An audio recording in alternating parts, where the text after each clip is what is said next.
Let me work my sphere of influence. 90% of my business comes from your business sucks. 90% of nothing is nothing. Look at your net worth and where we're trying to get you to go. But I want your advice on something. I'm looking at investing in a small business. It's just down the road here, about maybe 2 miles down the road. Great small business, great guy. He's in the sales industry as well. Great guy, and he's doing okay. I've got one problem. I started auditing his books a little bit before I invest any money into it, and everything looks good. He knows how to get sales. All of that is good, but every time he gets money as the CEO of his business, he's allowed to do whatever he wants, but he takes all of that money out and he uses it in his own household bills. So like he's not leaving any money in the business. He empties the account every time that he gets new money coming in. How sustainable do you think that business will be for me if I'm to invest in it? What's your opinion on that? Is it safe for me to invest in a business? Will that business survive if every time it gets a paycheck,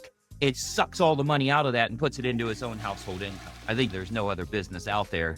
It's your business that's likely doing that. It's what most real estate agents do. Every time they get a closing, they take all of the money out of their business and they put it into their household expenses. How are you going to grow your business? How is that business going to survive if you're taking the actual lifeblood away from it? You're pulling the oxygen out of that business and wondering why it's always on life support. That's the reason. You make a lot more money living on 60% of your income than you do living on 100% of your income. Now that's gross income for your company. You're going to do better. It's easier to make $400,000 a year living on 60% of your income than it is to make $400,000 a year living on 100% of your income. Because if you're taking it all out, you'll never get to $400,000. But if you're only taking 60%, you keep rolling money back in. It may be 70 or 80%, but you keep rolling money back into that business, investing in your number one investment asset you have, your sales business. You can get to 400 grand, 500 grand and beyond.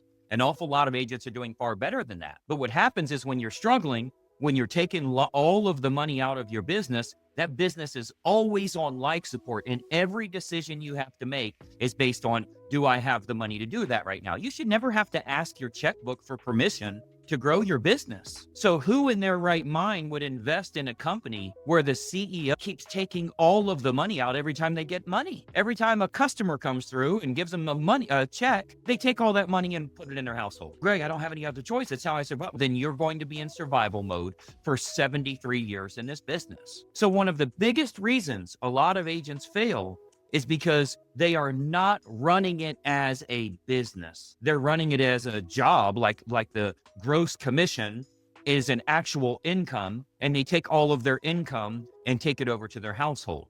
Guess how bad next month is going to be for you. So when you look at the actual numbers in this industry, one of the reasons we have such a high failure rate is because agents aren't taught how to run a business. They're taught how to stay out of trouble, how many square feet are in 3/4 of an acre, all kinds of crap that you're never going to need. That's the only way you can pass the test. But they don't teach you how to run an actual business, because if you were running an actual business, you could do a better job for the consumer. Those buyers and sellers, you'd be able to do a better job for them, and you'd help more families if you had that business training you needed to succeed. Let me give you some numbers here today. 82% of real estate agents fail within their first couple of years. It's one of the recent stats I've seen here. 82% of them are gone within their first 2 years. Of those 18% that are remaining, let's call that the people that made it, 50% of real estate agents that did make it are struggling miserably for year after year. So what that means is 9% of all agents that come into this business after 2 years, 9% of them are making an okay living, a decent living. It's not for lack of effort. I think every single agent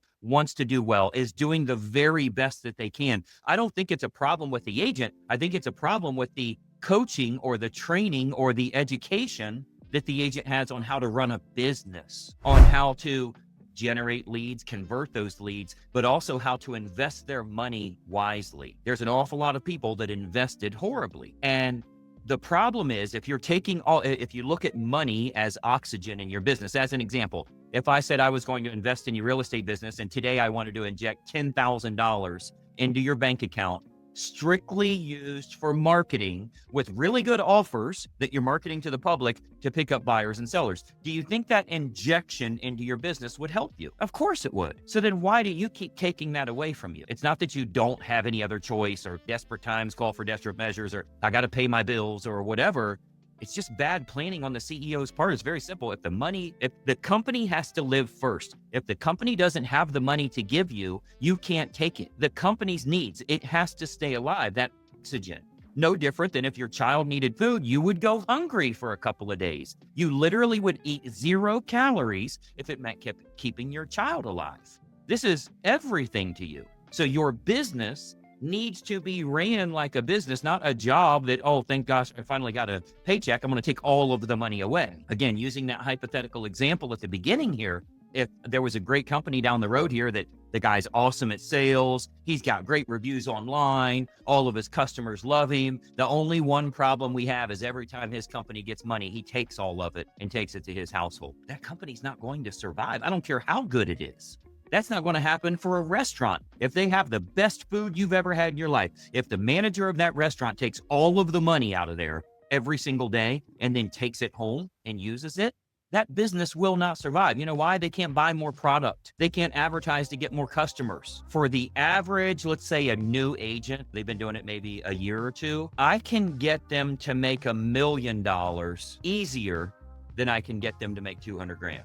Now, let me say I made that statement to you. What would you think about that? Let's say your name is Jennifer. Jennifer, you can make $1 million in this business much easier than you'll ever make 200,000. That sounds a little hypey, doesn't it? That sounds like a little hyperbole. That's what a coach is supposed to say. It's easier to make $1 million than it is to make 200,000. What do you mean by that, Greg? What I mean is you're going to do dumb, little ass, stupid shit to tweak your business a little bit to try to get to 200 grand. To get to $1 million, you can't be reborn unless you die. You have to we have to kill that business first. You can't get to $1 million doing it the way you're doing it now. So when I say it's easier for you to make $1 million than it is to make 200,000, that's because if your goal was 200,000, you'd be doing stupid, dumb shit. You'd be sending out letters with stickers on the back of them. You'd be doing all kinds of crazy, let me work my sphere of influence. 90% of my business comes from your business sucks. 90% of nothing is nothing. Look at your net worth and where we're trying to get you to go. So if I can get you to completely rebuild everything you're doing and you get the support you need, and I'm right there to help you along the way, it's easier for you to make X, let's call it $1 million, than it is to make 200 grand. Because we're not going to make little tweaks. We got to do something huge. Hey, it's Greg Luther. And listen, if you don't follow this channel, there's a good chance you're never going to see me again. I consistently put out regular content and it's extremely helpful for real estate agents to grow their business. I want to keep you up to date on what's working so that you're in the know and you can take action accordingly. So be sure that you like and comment here, but most importantly, make sure you follow, share, and subscribe to our channel so that you don't miss out on anything. I'm here to help you in growing your business, and I'd love to do so. Follow right now.